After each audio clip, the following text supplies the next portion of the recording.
සරායියේ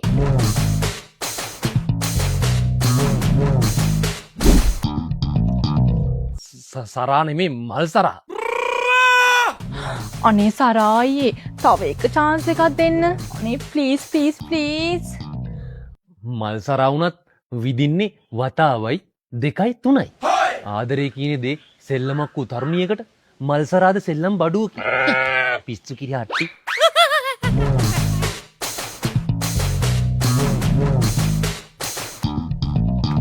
අනේ සරායියේ 2026ට මටත් 26යි. කසාද බැඳලා ළමෙක් ඉන්න ඕන වයසේ මං තාම අපිර දිබ්බ බලනවා. ෂි. පියුමි බැඳලා ජපන් ගියා. හිරුනිට බබාලා දෙන්නෙක් ඉන්නවා. තරුෂි ප්‍රෙග්නන්ට්. සඳුනිගේ දෙවෙනි කසාදෙත් කරගෙන. පීචන් සරායියේ පීචන්. මට තමයි ඔයා ට්‍රීට් කරන්න නැත්තේ. පීචන්නේ. උඹලා වගේ උන්ට දුන්නෙන් විදින්න තිබේ ලව් කරන්න නෙමෙයි මැරෙන්න. මේක මගේ කරුමේ. පරම්පරාවෙන් හම්බුන ජොබ් කරනවට අපිටත් හොඳ වැඩේ. ඊතර නිකන් අතින් පයින් යනවා වගේ. විතල දාන්න කොහොමද අත්තකට? තමුන් 12 වසර ඉද්ද තිබ්බ අර ලව්හුට පටේ මොකක්ද මේ මොකද්ද උගේ නම? කසුන්. ඌ හොඳ එක. මේ සම්බන්ධයෙන් අපේ ගෙදරින් කේස් මට වඩා හොඳ කෙනෙක් වට හම්බෙයි කියලා තඩ්ඩි දාර බූටක් තිබ්බේ. දවස් 2යි ගියේ.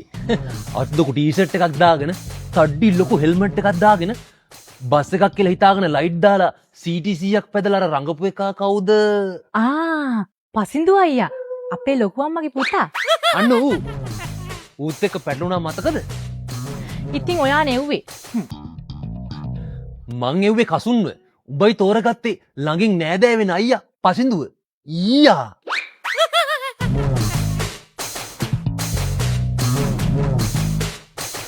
හරි. පාසල් කාලේ ප්‍රේමය සාර්ථක නෑ අයියෝ. මං ඒක පසින්දු අයියට තේරුම් කරා. එතකොට මං අර එව්ව සඳරුවන් කොල්ලට මොකද උනේ? ඌ හරි හොඳ එකා. සඳරුවන් හොඳයි. හැබැයි ඌ ගාව පොඩ්ඩක් ගඳයි. ආදරයට උස මිටි කැත ලස්සන දුප්පත් පෝසත් බලපාන්නේ නැහැ කියලා තමුන්මනේ කිව්වේ.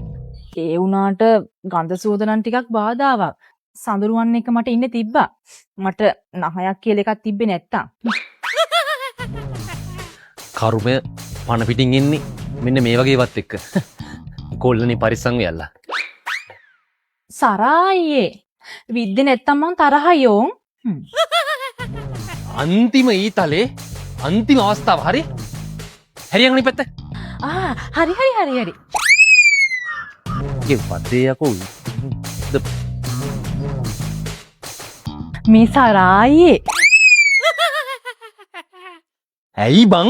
විදින එකේ හොඳ ලස්සන කඩවසම් සල්ලි තියෙන කොල්ලෙට්ටම විදින්න.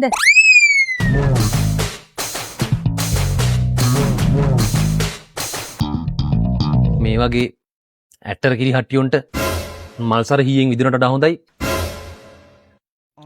ඊතාලේ අරන් පොකේ ගහගන්න.